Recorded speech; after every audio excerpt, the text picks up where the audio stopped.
What is up, guys, and welcome back once again to another episode of the Ebby Space Agency journey here on Kerbal Space Program Career Mode. We're here for episode number 28 then, after episode 27 was very much aircraft focused.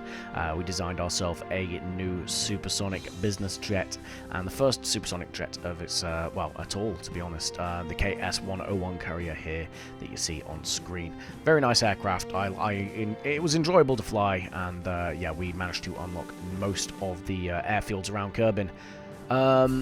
We head into the astronaut complex then, because we had, well, basically we were just seeing where everyone was, but this gives you a bit of an overview of what else we've got going on right now.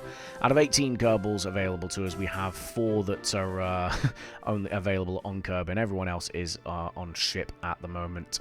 And yeah, as a result, we kind of, we're kind of running a bit low on manpower.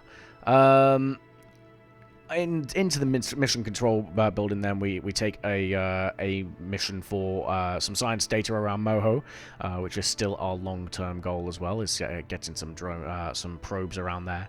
And then finally we take another deep space telescope mission for a picture of Bop, and yeah, we're taking a picture of Bop now, as you see, using the Isley Deep Space Telescope, and we send that data on its way down to the planet below, so the tech queenies in the lab can figure out what's going on. And then we zoom in on I think that's Plock and its moon of Karen, and we're gonna go take a picture of that, or at least we try to. And yeah, we've managed to fix the issue we were having with things being too far away. So we managed to take the picture of one of the furthest moons out in the solar system. And yeah, we get that sorted so that we can decode what secrets it might hold. Before we then hire one new Kerbal in the form of Judith Kerman as an engineer. Yeah, welcome to the program, Judith.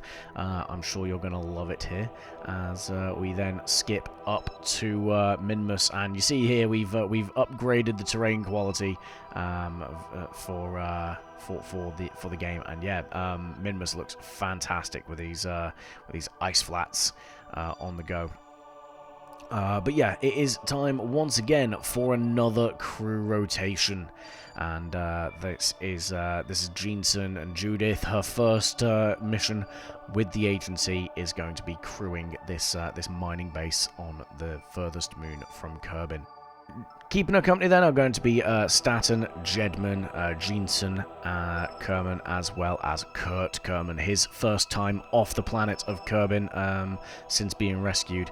And in fact, no, Kurt was one we signed, but yeah, his first trip off-world for him as well. So a fairly green crew in the mining base this time, as they are getting acclimated with their surroundings.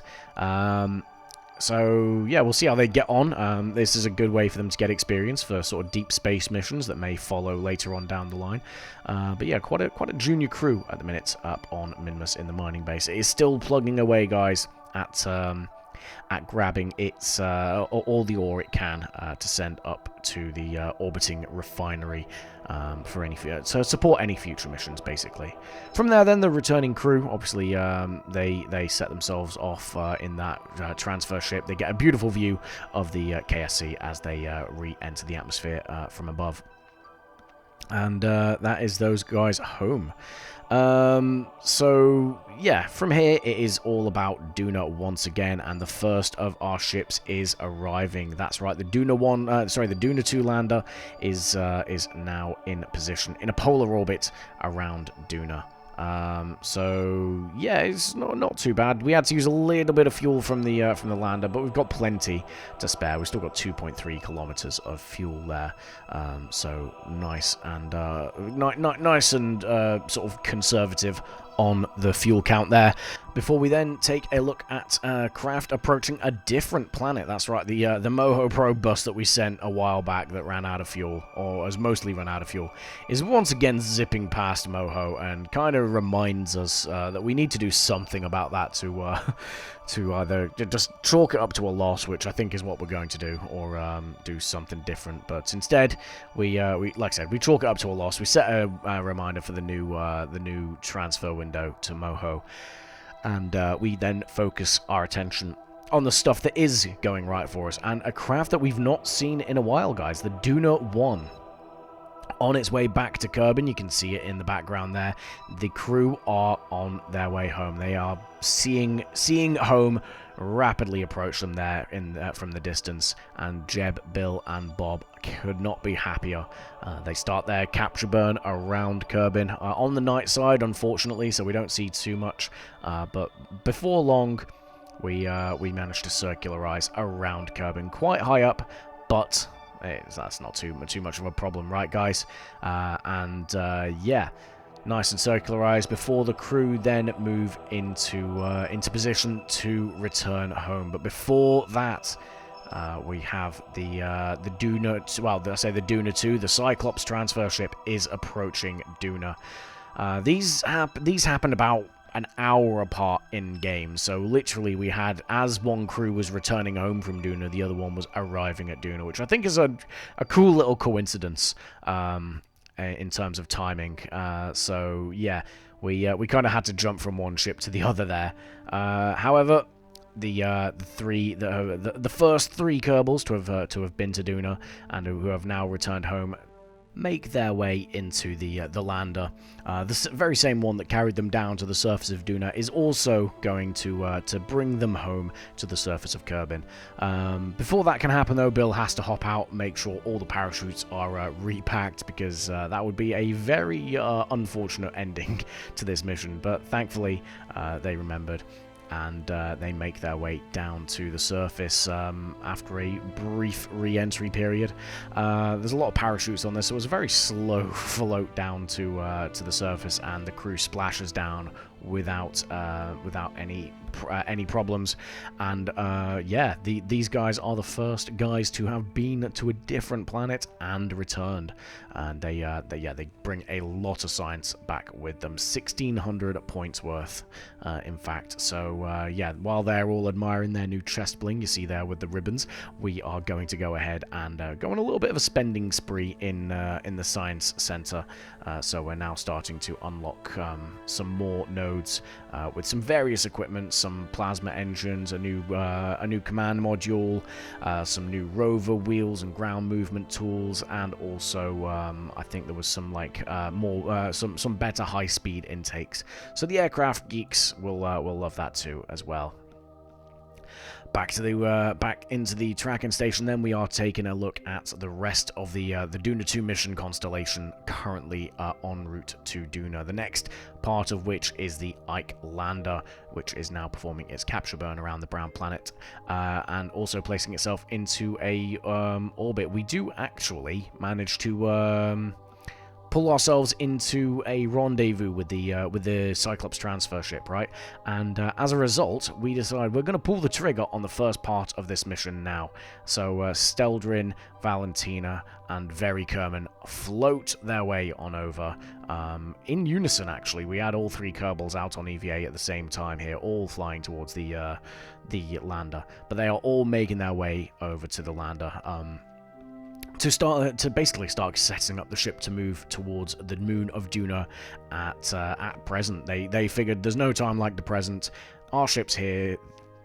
Where we want to go on with our mission, right? So Val calls the guys out of the hatch and on their way to the lander. From there, they all board and they set themselves up with a burn to intercept. So it's a rather small burn, which is good because obviously we don't want to run out of fuel or anything like that en route. And they start their initial transfer over to Ike. Once they've done that, then they basically it was pretty much a free game, right? We've not been to Ike before, so any biome will do, and we just lower the periapsis there. Still quite shallow, but we are definitely hitting the ground one way or the other. So from there, then Val sticks it into retrograde, hits the brakes, and starts the slowing down, starts the braking process towards the surface as the grey surface of the moon starts edging ever closer, and we start seeing some of the ground scatter available on the moon. Yeah, I've got to say I'm a massive fan of the parallax mod adding this stuff. The giant red crystalline spikes definitely contrast very nicely as we now touch down on Ike for the first time. Val, Very, and Stedrin Kerman becoming sort of pioneers of the Kerbal Space, well, the Ebby Space Agency, having done something that no Kerbal before them ever has. First, though, it's time to run all the science experiments, of course, and then Val gets the honour of jumping out of the lander can there at the base of the craft and planting the flag.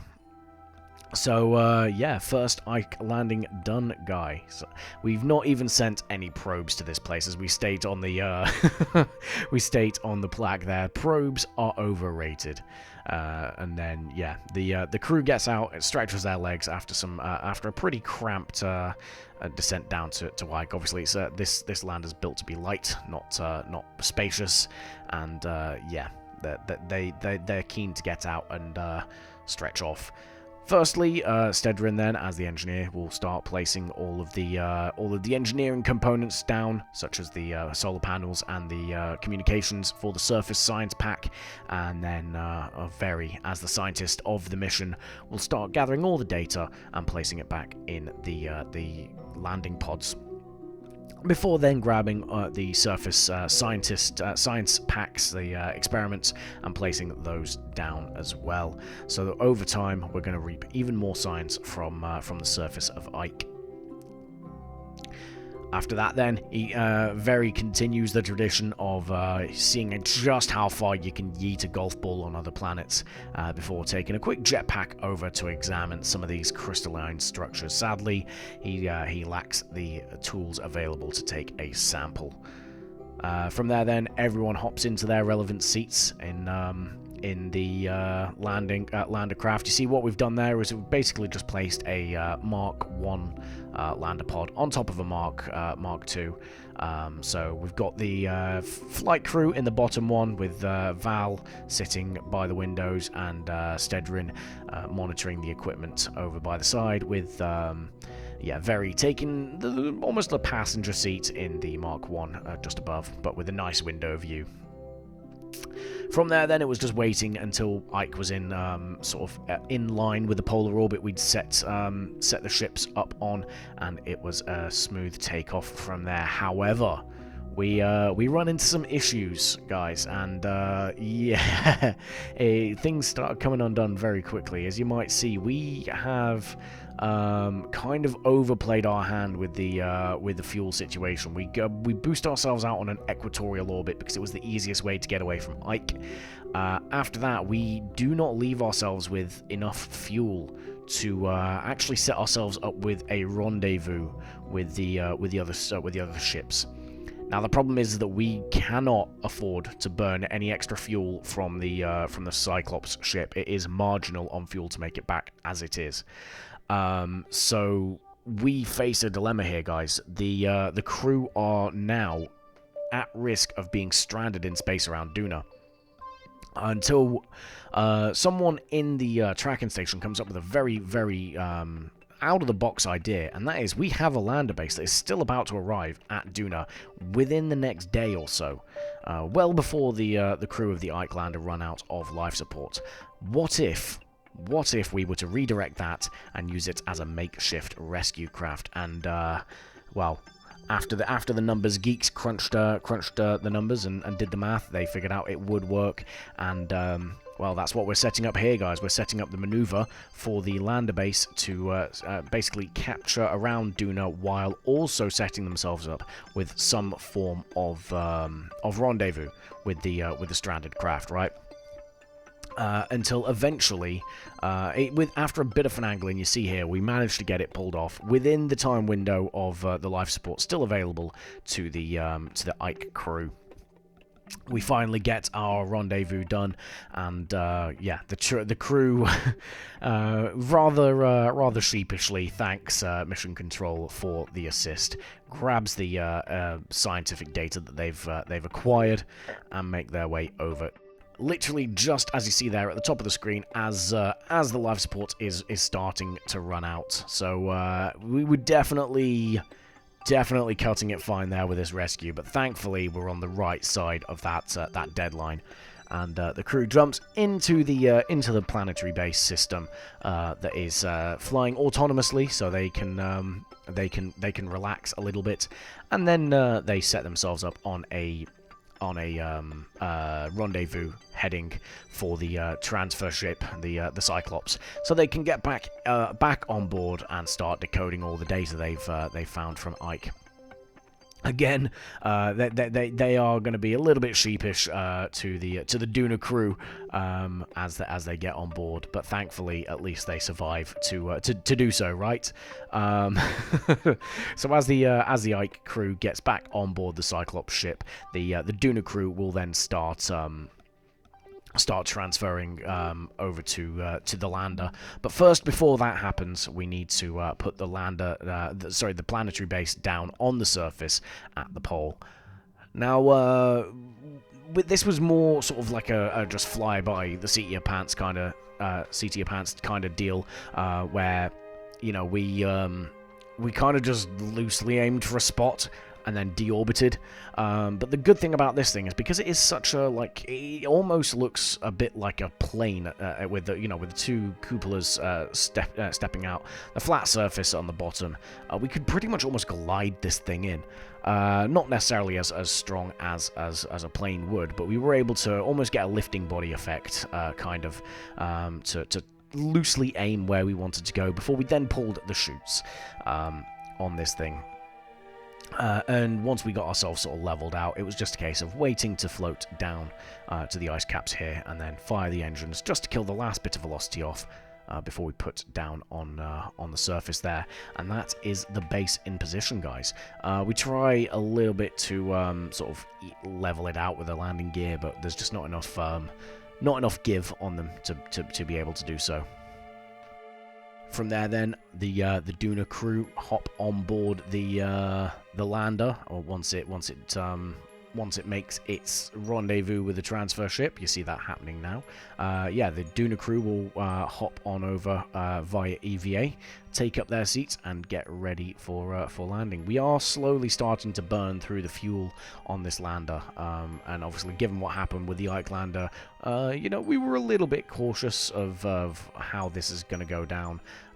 But we still have plenty to get down to the surface and make it back up again.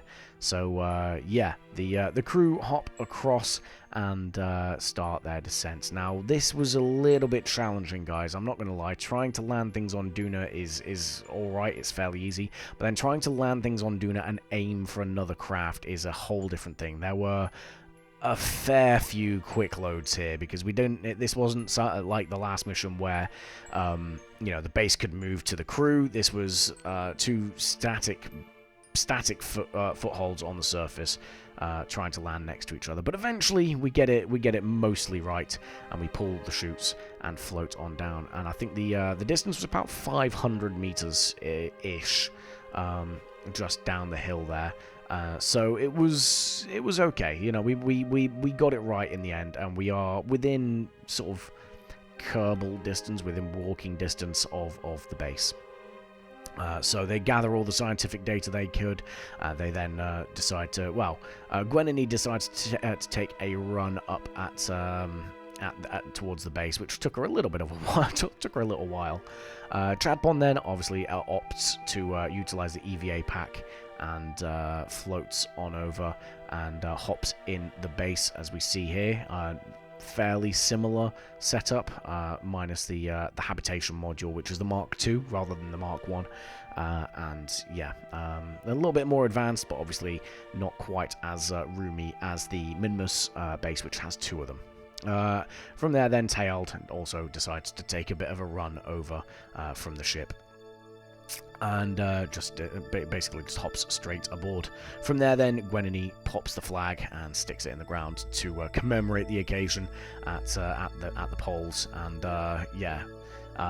from there, it's basically just a case of they're gonna stay there, run the data on the tests, live in that habitation module for a while. And as you see on the plaque there, next time we send it all in one, because there was a lot of management. But from there, everyone climbs aboard to begin their sort of holiday on Duna. More than anything, they've already got all the scientific data they need, so it's just going to be decoding that on site and relaxing. That is basically it, guys. Obviously, we take a minute to deploy the greenhouse, we get our scientist on board to start growing the food, just to extend the life support duration, and that is the base sort of situated. We set an alarm for the Duna to Kerbin transfer window, and the guys get settled in for the long haul. You see there, it's over a year before they're going to be coming back. So they are in the process now of just getting comfy. But we'll see how that develops in the next episode, guys. That is the end of this one, and we've achieved a lot. We averted disaster, and we've seen some new sights. So thank you guys for watching. Do leave your thoughts in the comments below, and as always, I will catch you in the next one. Goodbye.